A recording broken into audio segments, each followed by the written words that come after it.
Mom, I need to talk to you. Come to the living room.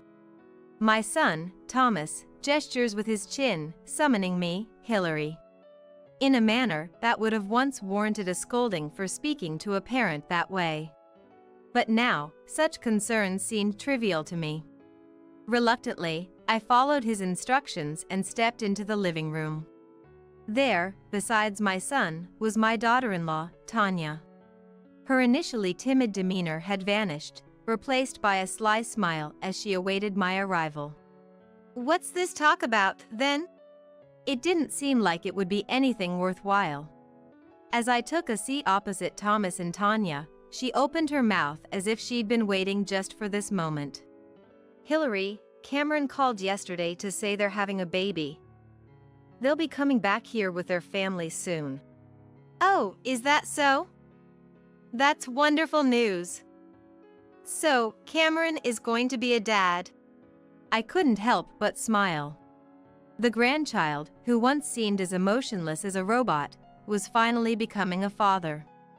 I was overjoyed when I heard they got married, as if he were my own grandchild. Cameron as a dad. Perhaps it's the right timing then. Yes, that day when my husband, Alfred, passed away marked a negative shift in my relationship with Thomas and the others. The time I had silently vowed for had finally come around.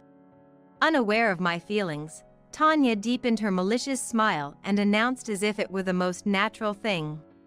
So, that's the situation, Hillary. We're going to live as a family now, so can the surplus housekeeper please leave? I couldn't believe she had the nerve to say it outright. It spared me the hassle of having to say it myself, and I almost let a smile slip. Yes, that's fine. There's no longer any reason for me to force myself to live with you. They probably expected me to complain or get angry. Surprised by my willingness to step back, Thomas and Tanya were at a loss for words. You're okay with this, Mom? Leaving with nowhere to go? I have nowhere to go, but as I said, there's no reason for me to force a living situation with you. I'll figure out a new place to live. You don't need to worry about me. With that, I stood up. My heart light with anticipation.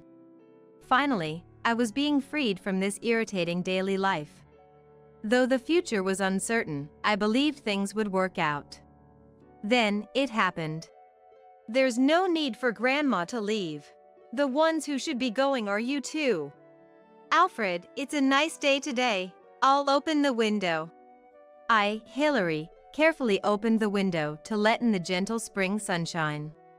If you're cold, just let me know, I said to Alfred, bedridden. He then smiled, a gentle, humorous look on his face. I always feel bad for you. We agreed not to say that, remember? Honestly. It was a kind of exchange you wouldn't even hear in modern westerns, almost belonging in a comedy sketch, prompting an involuntary chuckle from me. The gentle spring breeze and Alfred's considerate, humor-filled demeanor warmed my heart. Perhaps it was the children from the nearby school. Their laughter, carried by the spring breeze, sounded like they were having a blast. Listening to those sounds, Alfred squinted his eyes gently, as if looking at something precious but out of reach. Kids' voices are wonderful. Just hearing them inspires new toy ideas. Really? Knowing you, Alfred, I'm sure you'll come up with something fantastic. This was no mere flattery to a bedridden husband. As a toy manufacturer's CEO, the products he created were always in demand by the media, not quite famous toys but still loved by children for many years. It was a sincere compliment from someone with such accomplishments. Thank you. Having you listen to me makes me the luckiest man in the world. May I share a new idea with you? Oh, you always exaggerate, but of course, I'm always here to listen. With my chores for the day already done, I took a seat next to him and spread out some notes on the side table. Listed there were my clumsy handwriting and designs. Listening to Alfred's ideas, but unable to move himself, I took notes on the new toy concepts on his behalf. So, what story will you share with me today? I asked, prompting Alfred to clear his throat with a grand ahem, as if he were a storyteller about to weave a tale. Well, how about this for today? The story he spun was a proposal for diapers, yet it felt like a whimsical tale, sending me back to my childhood days. I listened with excitement, took notes in earnest, confirmed details with Alfred, and we shared laughter together. The uncertain future of home care. Assisting Alfred, who had become bedridden, felt daunting and fraught with potential mistakes. In the gloomy days, these moments with him were my salvation. That concludes our story. Come to think of it, Thomas will be returning soon, won't he? As he wrapped up the conversation as usual, his expression darkened slightly. Thomas. That's the name of our only son who moved to the city and left home. He hadn't been in touch much lately, presumably busy, but I remember being surprised when he recently got in touch. Moreover, that is, I got married and changed jobs to one near our hometown, so I'd like to live together. I remember being surprised even more since it came with a report like that. Initially, I intended to refuse, apologetically. Caring for Alfred and living with a daughter-in-law I'd be meeting for the first time seemed like it would only add to the burden. It was obvious that the burden was increasing. However, Mom, Tanya, the daughter-in-law is well aware of Dad's situation. Of course, both Tanya and I will help with Dad's care and the household chores while we're home. So please. Hearing this left me speechless.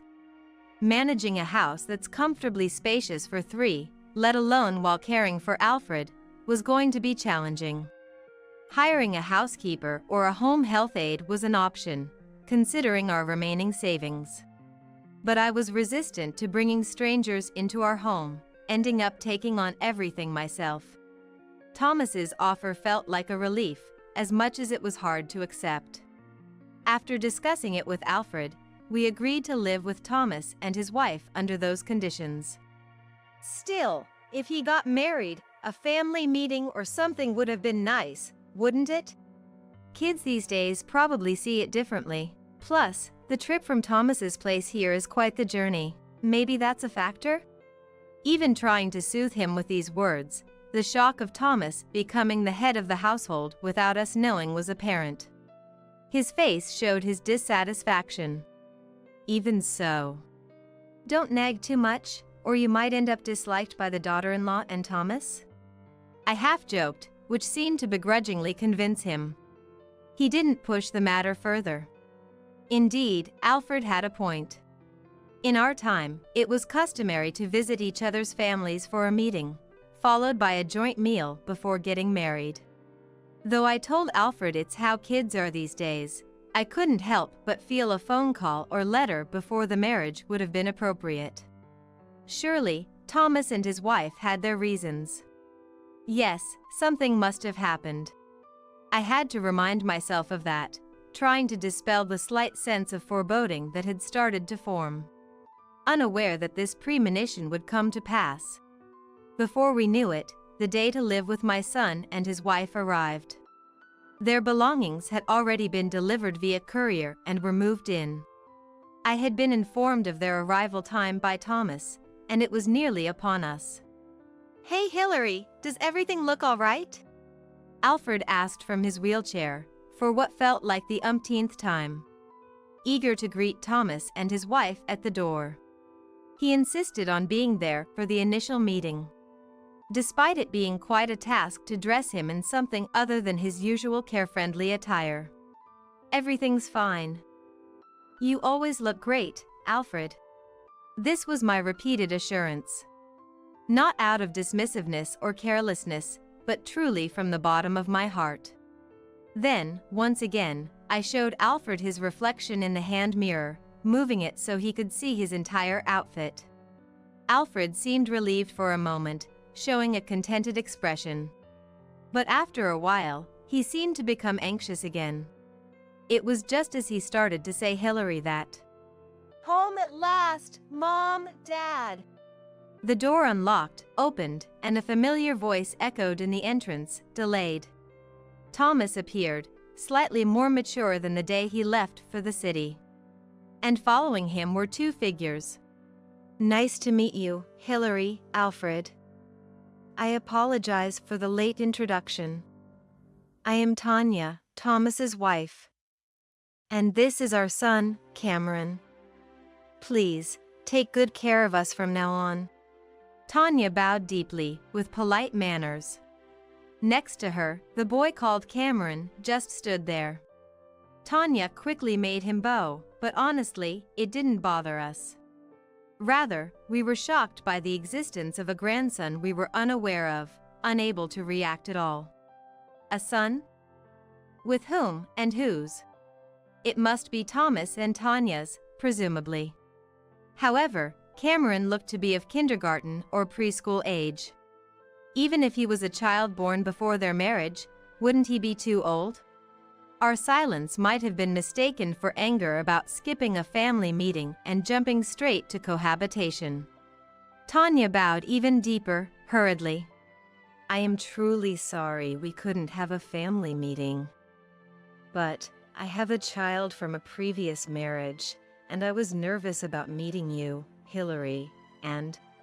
Wait, a previous marriage? That means… Yes, Cameron is a child born between Tanya and her ex-husband. But we knew that when we got married. Cameron is happy to have a new dad, Thomas said, wrapping an arm around Cameron, but the boy himself seemed unresponsive, perhaps due to nervousness. No, it seemed more than that. Like a doll. Yes. His black eyes staring blankly into space, showing no emotion. If he were nervous about suddenly living in a stranger's house, his gaze would wander more, showing signs of hesitation. But there was none of that in Cameron. What could have happened?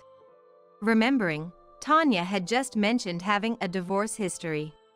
Could it be that something terrible happened with her ex-husband? No, it's not right to pry on the first day of becoming family. It's probably a very delicate issue. Asking now would not be for the best for either of us. It could even worsen our future relationship. I shook my head lightly, switching gears. So, that was the case. I'm sorry, I assumed it was just Thomas and Tanya. But Cameron, you are certainly welcome too. Right, Alfred? Oh, yes, of course, Cameron. Grandpa can't move around much, so I can't play catch or anything. But I have plenty of stories to share, so feel free to come to my room anytime. Alfred seemed to snap out of his astonishment and welcomed Cameron with a smile. But still, Cameron quietly stared into space, as if indifferent to everything. From that day on, our cohabitation with Thomas and his family began. Alfred and I tried our best to get along with Cameron, our newfound grandson, but it wasn't easy. Just like our first impression, he was like a doll. He would appear in the living room at mealtimes, eat what was in front of him. He could manage his bodily needs on his own, sleep at the same time, and wake up at the same time to come out of his room. But he closed off his heart, not just to us, but also to his own parents and even strangers, showing no reaction at all. More than a doll, he was akin to a robot. What really happened to him? Since then, I haven't had the chance to ask Tanya about Cameron. Of course, it's a sensitive issue that shouldn't be easily broached, but more importantly, Tanya's behavior began to change gradually. Not just Tanya. Our son Thomas too. At first, they were considerate towards us, helping with Alfred's care and household chores as promised. However, their assistance has dwindled over time, now not helping unless asked. No, it would have been cute if they just obediently helped when asked.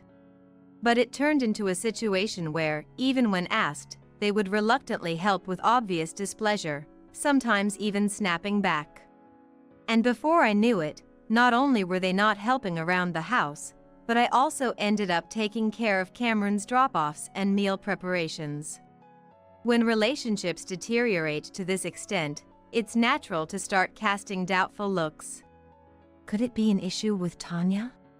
The reason given for not having a family meeting was because I was divorced with a child and felt the barrier was too high.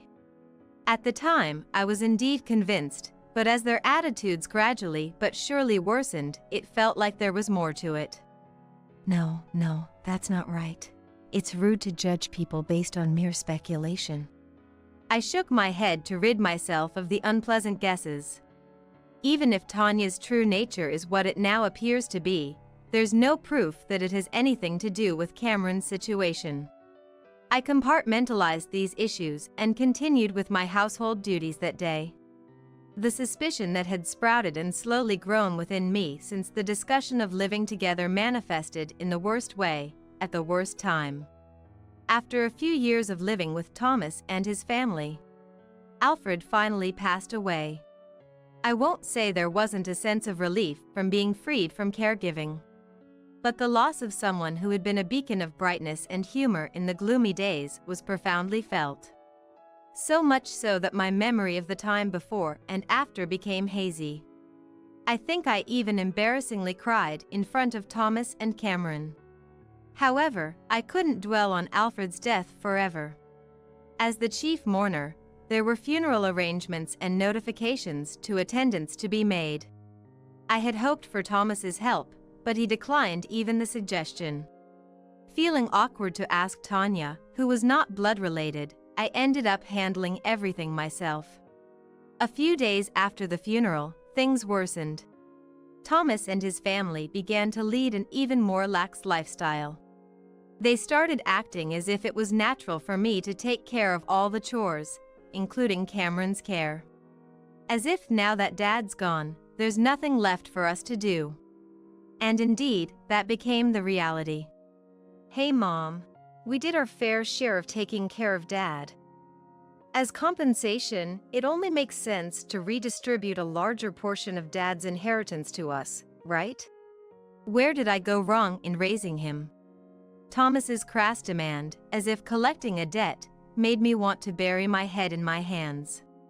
Thomas and his family had only actively helped with Alfred's care in the first few weeks of living together. Afterward, they would not move unless told, and even then, they would respond with reluctance or messily. To such people, even if they were my own child, I didn't want to give any part of Alfred's inheritance. Thankfully, Alfred had left a will. As our living arrangement gradually broke its promises, he had made a notarized will with the help of a notary public. The will stipulated that 70% of the inheritance would go to me and 30% to Thomas. What are you talking about? It's clearly written in Alfred's will that you will get your share, Thomas. But 30%? That's ridiculous. Tanya and I took care of Dad. We deserve at least 50%.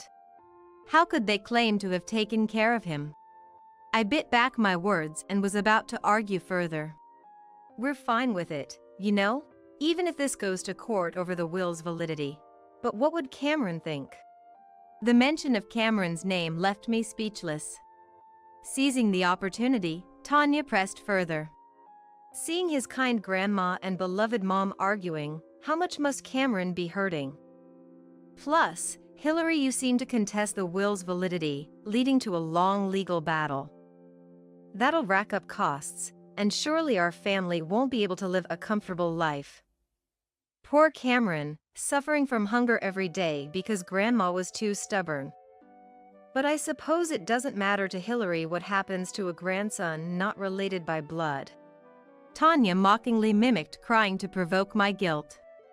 If it were just this infuriating couple, I could have fought back thoroughly. But I couldn't bear to make my poor grandson, who might be carrying hidden scars for reasons still unclear, suffer any further. All right, I understand. Alfred's inheritance will be split 50/50 between Thomas and me. That's fair, right? Just like that. If only you were this agreeable from the start, Mom. Thomas said with a satisfied smile. I had to desperately resist the urge to smack that infuriating face. Yes, this was for Cameron, for Cameron. I kept reminding myself, enduring all sorts of things. But it was a mistake. From that day, Thomas began making various unreasonable demands of me. Every time I showed the slightest resistance, they would bring up Cameron.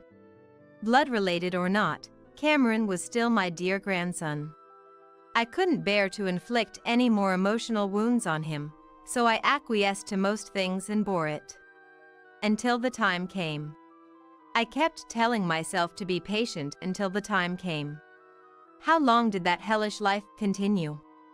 Cameron, who once only came up to my waist, grew to surpass me, and even Thomas in height, graduated from college, and reached the age to have his own family. That much time had passed since Alfred's death, days filled with Thomas imposing impossible demands on me, using Cameron as a hostage, making my life joyless. It was the same that day. My emotions worn thin, I was diligently doing household chores as Thomas and his family commanded. Then it happened. Mom, I need to talk. Come to the living room. Thomas called out from the hallway, gesturing with his chin for me to come. The old me would have scolded him for speaking to a parent like that. But after being taken advantage of and exploited using Cameron as leverage, I didn't have the energy to even think that way. Reluctantly, I entered the living room as told.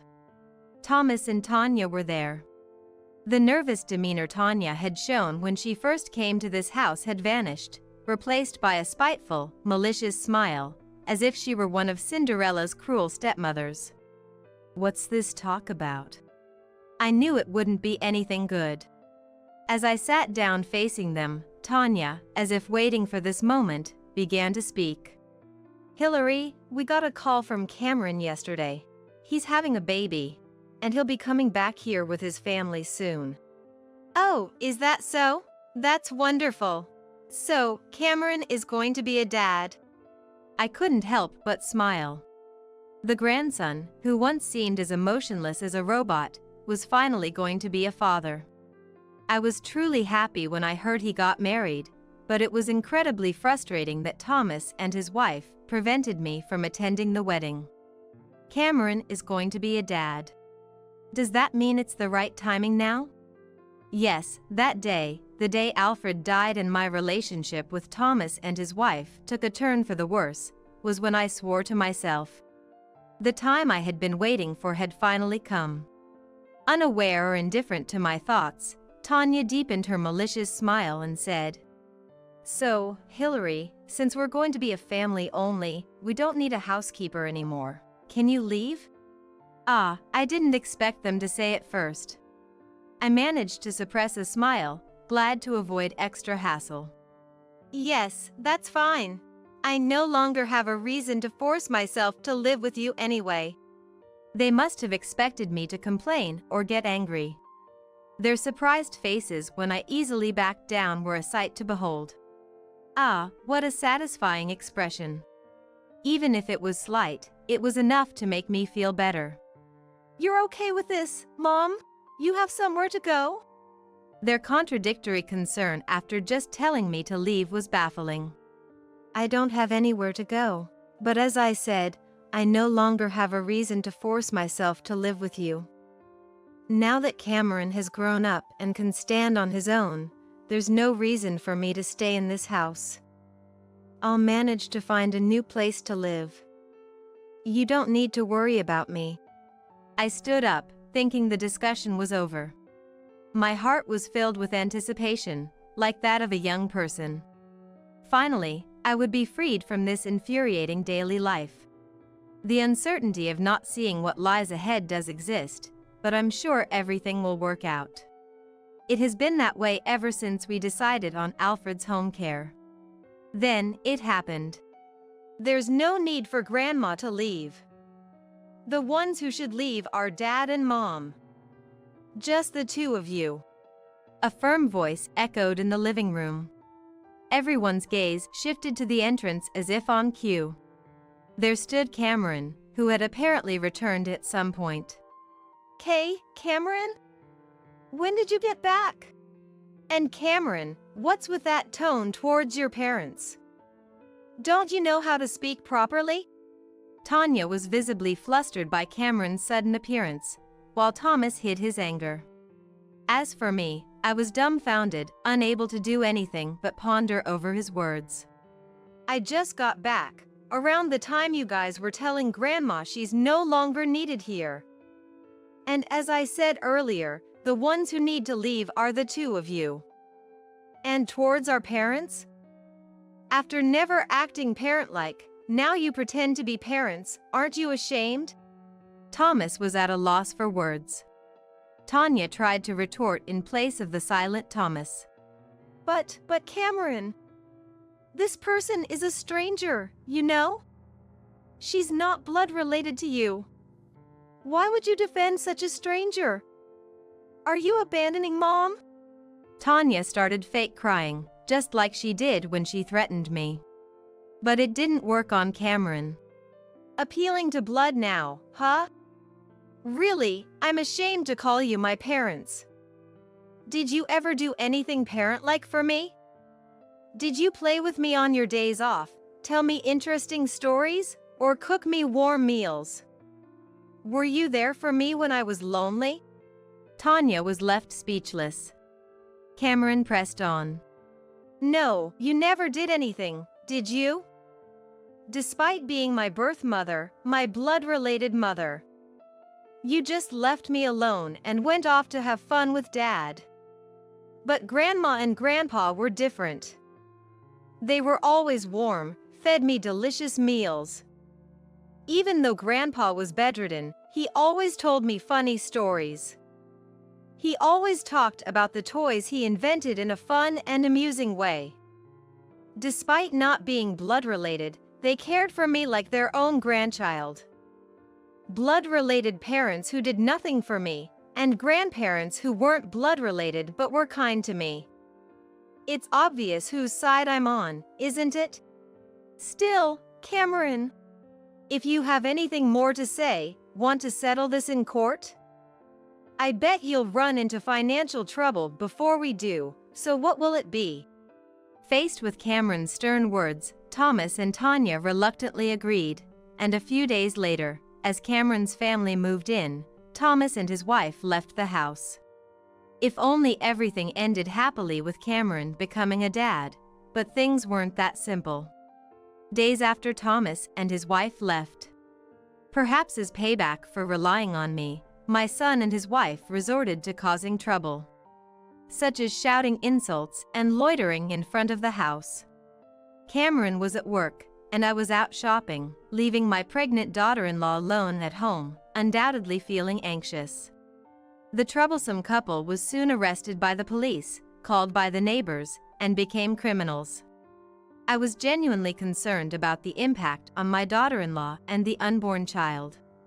I even considered ending my life as an apology if anything happened.